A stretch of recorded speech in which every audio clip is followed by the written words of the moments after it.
The views expressed are not those of local community broadcasting, WYML LP, or its management, volunteers, or underwriters. Greetings and welcome to the Personal Safety Show. I am your host, Marcus Melnick of Firearm Mentor. I have a very special treat for you. I have a young man named Tyler, and we are going to be talking about his YouTube channel. Tyler, thank you for coming. How old are you? I'm 11-year-old and I'm in 6th grade. So Tyler's YouTube page is all about the political happenings that are going on. Some of it has to do with the Highland Park shooter I've seen. There's other items that he discusses, politics, taxes, all sorts of interesting things. Tyler, how did you become interested and when did you become interested in politics? It's always been a thing for me to become interested in stuff around me. I'm very curious, I've been told. So curious so that sometimes I'm called a passive eavesdropper by just listening to everything. And I became interested in politics by just thinking, what can I do? Because I've noticed that around my school, slowly, things have been more politicized, more polarized. So I became interested in politics because I was thinking, what can I do to help my friends who are suffering from some things that are hurting them because they're being targeted sometimes by certain kids at school, and if they say anything back, they'll be called racist or sexist. Can you give us an example of how things are politicized at your school? I'll give it 2 examples. I'll give one about the children at school and one about the school itself. The children at school, there's one kid there, and not as bad now, possibly because we've used politics for good. It all started this one day when I was pretending to be a bell and making noises, bing bong like that. He called me racist. So I said, that's not racist, but I had no comebacks when he was calling me racist and sexist and all these things. That's when I started diving into politics. And soon enough, I was creating these comebacks that were factual. And according to Ben Shapiro, facts don't care about your feelings. I used that.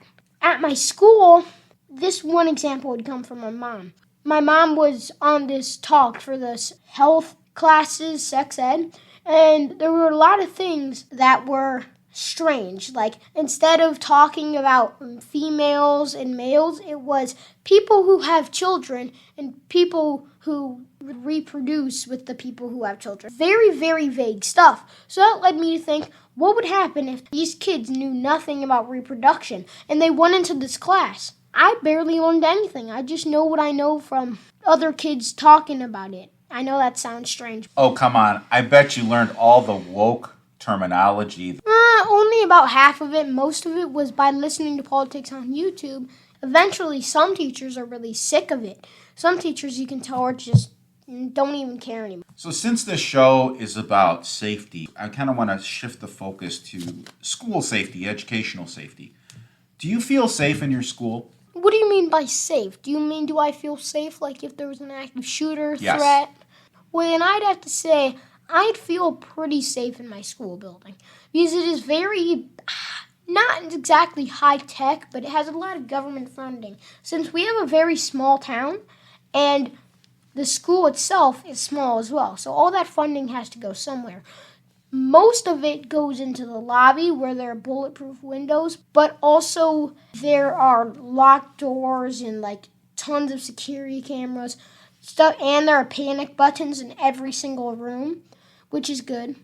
If I go to an emotional state, I'd feel like I feel exactly safe, and I feel like the bullying policy is also bad. Why is the bullying policy bad?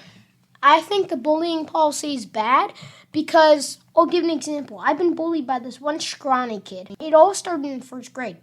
But every teacher I've told believed him. Because I guess he lies. Pathological liar, I'm pretty sure it's called. He will lie a lot. And the anti-bullying policy will only be like, okay, there are 2 stories, and whichever one sounds more realistic, they'll take a little bit from the other story and combine it.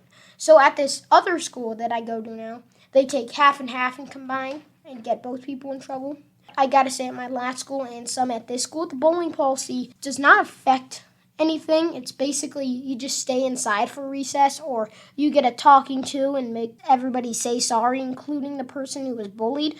That could definitely be improved, in my opinion. I think it should be some sort of no recess for a day or two, or you have to sit with the principal, something like that. How do you think society and school, we talked about the design of the school and the bulletproof glass, how do you think we can prevent school shootings and to a larger degree mass shootings in the public? I actually talked about this at my school, and we were doing the NPR podcast challenge, and I created a podcast called Riptide. It focused on this issue. My opinion is Republicans feel like having more security officers, more police. I've heard it on, especially the Ben Shapiro show. A lot of it is we need more police in schools, which in my opinion can work, but there's a point where it can also affect students. Like, I talked to my principal about this. She said, where's the point where the school becomes a fortress? Where it becomes, kids will be mischievous, and you want some of that mischievousness, or else the kids won't grow and they'll be just a boring person. So what's the point where you stop having those police? I would say probably 3 police officers or 2 police officers in a building, depending on its size. And also I would say having more security measures in my school we have the panic buttons, which is good. And I'd say maybe heavier doors that can't be broken into, because as we saw at the Nashville school shooting, the person pushed in a door and got into the building. So I'd say heavier doors, ones that aren't easily being broken into, even if locked. It'll take the person a minute to push them in. Thank you, Tyler. It's always good to hear the perspective of the student. You definitely have the wherewithal to comment on it. Recently, your mother told me that you were going to start a conservative newspaper. Can you tell us about what happened with the conservative newspaper and how it dovetailed into your YouTube page, where you tell us about your YouTube page? I did start a conservative newspaper, and it was always too slow. Most places have an online newspaper or have an online video show because we have so much access to technology these days. I felt like, what if I did that on YouTube instead of on a paper? The paper, you can get words across better without having to mess up and redo takes. But I felt like YouTube might have been good.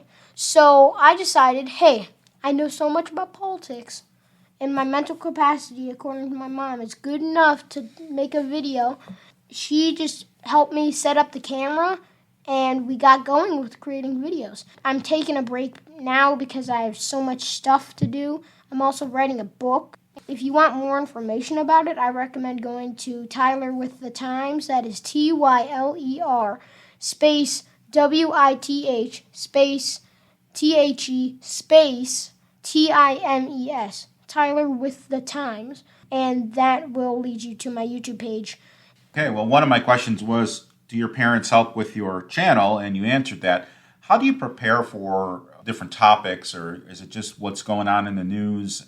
What's your preparation like for videos? The thing I like most about myself when I'm discussing is when I'm following a script, I feel robotic. So I'll usually give myself an outline. Like I'll say, okay, talk about this, include this data set, include these evidences, include this reasoning, but add in your own words. So usually I won't have a script, or if I do, it won't be like a movie script. It'll be like something you can change, and it's basically a draft.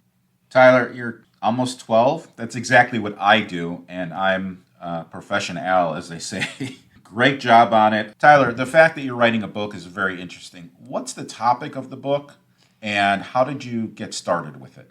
So this is actually something exciting I want to talk about. And I'm writing a book on World War I. But I feel like there are so many great books. I can recommend one, Stephen E. Ambrose's Civilian Soldiers. So many great books that are basically like nonfiction, not nonfiction, just overviews that take different people, what they think. I made this to where, at least if I keep on patching up the story in my editing, it will be you who's in the story. You'll be as a character, and I will take that person, put them in in an army, the British Army, and have them fight.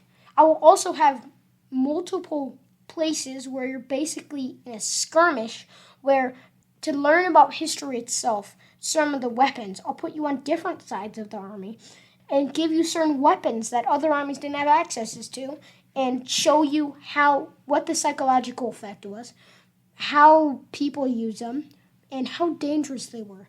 According to most people who I've showed it to, it is a good book, awe-inspiring. It feels like you're really there, which is one of the main things I like to do if I'm ever writing something. It's either you're there or you're watching it, but still there. Like the war's an arena and you're in the stands and you're watching, you're cheering on your main character.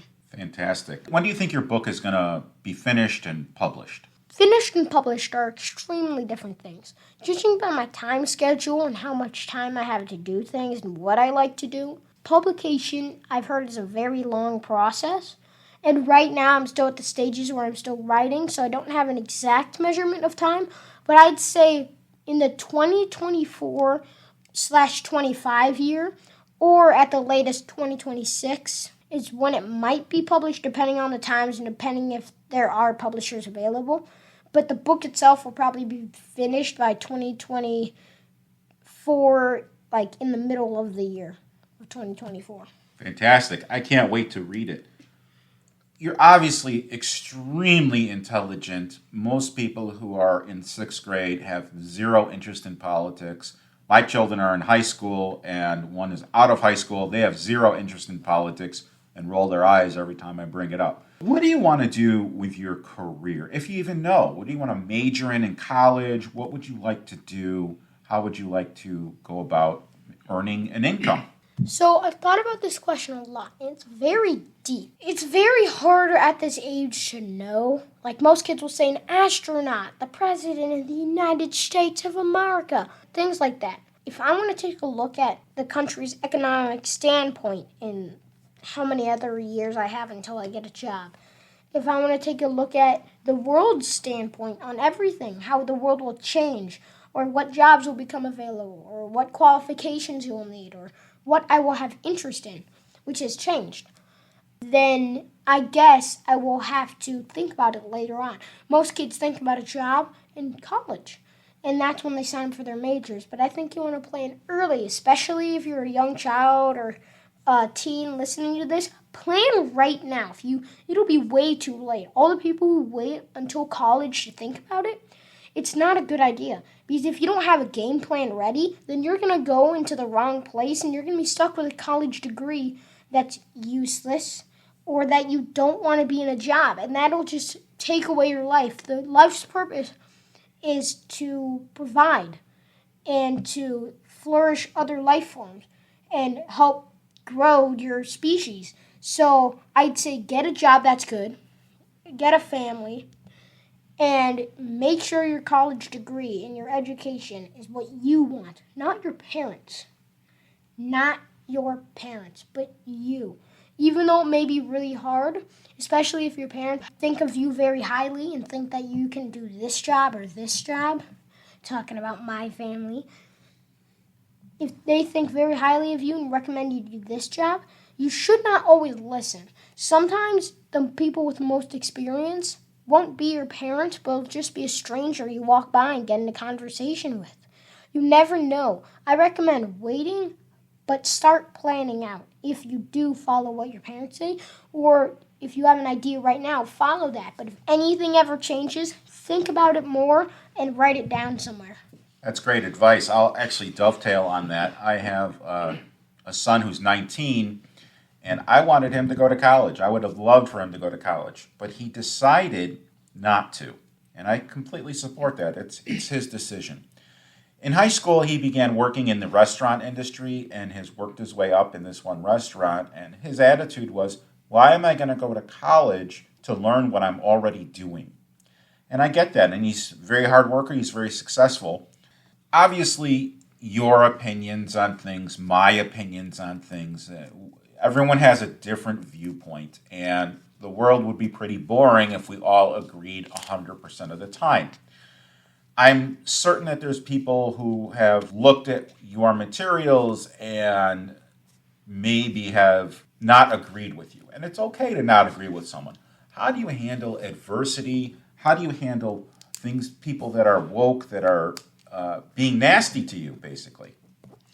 Well, how I deal with them mainly is to stand in their shoes. It seems like something your parents would say, what a bully or a teacher would say to another kid, but it can work in the real world. If you play it correctly, that doesn't mean going full on saying yes to them and being on their side. It means take a step back, look at them, spark a joke, be their friend, be friendly towards them, and then have a discussion. Not an argument, a discussion. There's a huge difference. That is what I do. But also, I've seen videos on cognitive dissonance when someone is in an argument and they just go full on just rage mode. Now, I think to go against that, it is very easy to go in with them. But that's what I said. Be friendly so that doesn't happen. And if it does happen to that person, two things. Make sure when you're arguing with a person, it's not for one person, it's for an audience. Because you will not win an entire audience with just arguing with one person. But if there is an audience, like the person won't go around school saying, he beat me in this argument, follow him. It'll have to be an audience. At least another person or two. Also, make sure that you know the person's humor. At least you can crack a joke that you think both of you will like. Listen intently. Look at them. Nod your head. Don't be rude. And don't use, when you first meet them, ease into using what I call big words. Start out very basic, with very basic things like Republican and Democrat. And then you can move into conservatives, liberals, independents, all that stuff. Just start basic. What do you think in politics? Do you delve into it to save you some time? There's three issues that I focus on. Obviously, Second Amendment. That's why I'm here. That's what I do. That's what I do for a living. I absolutely love it. But the other two areas that I'm very interested in is, number one, foreign policy, specifically in the Middle East, and the economy. Under Democratic leadership, I've had major job losses, actually that resulted in homelessness. I'm very focused on being able to earn a living, being able to support my family, supplement my income, and those are the three areas that I'm really involved in. I'm not really focused on the abortion issue. I mean, I do have an opinion on everything, but it's not my area of focus. The abortion issue, the LGBTQ community rights, that's BLM. Those, of course, I believe in equality for everyone, but that's not my area of interest. My area of interest is more Second Amendment, and I fancy myself as an anti-violence specialist. So that's not pro-gun, that's not anti-gun. It's anti-violence. I don't really care if the violence is a truck, a knife, a gun, a bazooka, which you can't get in the United States. It doesn't matter. Violence is Joe Biden wrong. would disagree. Apparently, you can get flamethrowers and M1A2 Abrams SEP tanks, which you can't. Well, you can get flamethrowers. I know of a couple people that have them, but I wanted to get one, and my wife would have been freaked out because I would have used it to clear the snow off the driveway. And she would have probably been a little freaked out by that. But that's my sense of humor. I really wouldn't do that. So what I understand is that you don't dive into a lot of politics, just things around your job. And I think that's true for a lot of Americans. Since you said foreign policy, Karine Jean-Pierre handles a lot of that. She doesn't do the foreign policy with other countries, but she talks about it to people at the White House. And she talks to other Americans who are interviewing her. Karine Jean-Pierre is not good at her job. She has to be more prepared. I think that she should not have that job. She should have a lower one to start in the White House. Maybe she previously had one. I'm not too sure. But she should have started more previous. She should have not gotten this high up job. Especially, it'll make her look very bad when Joe Biden's presidency fails.